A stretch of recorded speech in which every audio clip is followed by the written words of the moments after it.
Esittelyssä Blogger. Blogger on bloggaukseen tarkoitettu sivusto, missä käyttäjät voivat yksin tai ryhmässä kirjoittaa, lukea ja julkaista kirjoittamiaan tekstejä. Muiden käyttäjien kirjoittamia blogeja on myös mahdollista lukea ja selata. Sivustoa voi käyttää monilla eri kielillä ja sillä on runsaasti käyttäjiä. Käyttääksesi Blogger-sivustoa tarvitset oman Google-tilin. Klikkaa Luo blogia kohtaa, josta pääset Google-tilin luontiin. Perustietoihin vaaditaan voimassa oleva sähköpostiosoite.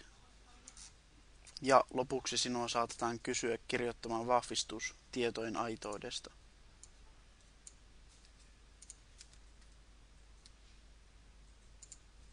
Aloitetaan nimeämällä blogi ja varataan blogille osoite, josta sen löytää aina jatkossa.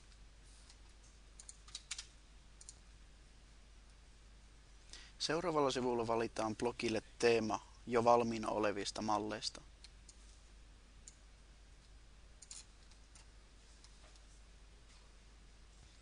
Tyyliä voi muokata tai vaihtaa kokonaan myöhemmin tarvittaessa.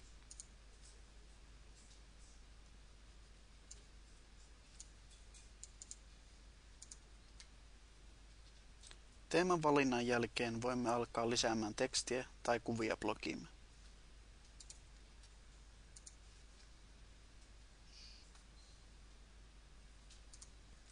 Kokeillaan lisätä esimerkkikuva. Kuvan tai videon voi sijoittaa blogissa haluamansa kohtaan. Myös kuvan koko on muokattavissa.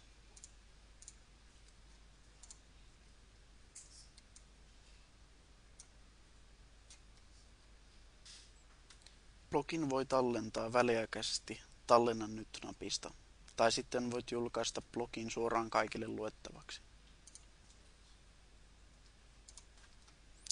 Blogi on valmis.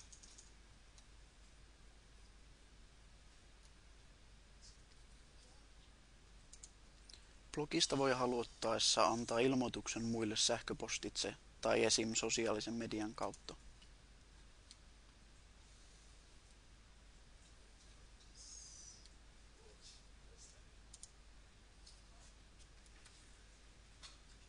Hallintapaneeli löytyi sivun vasemmasta ylänurkasta. Voit seurata muiden blogeja lisäämällä niitä lukemistoon. Se tapahtuu helposti, kunhan vain tietää blogin osoitteen. Saat uusimmat blogipäivitykset nyt automaattisesti.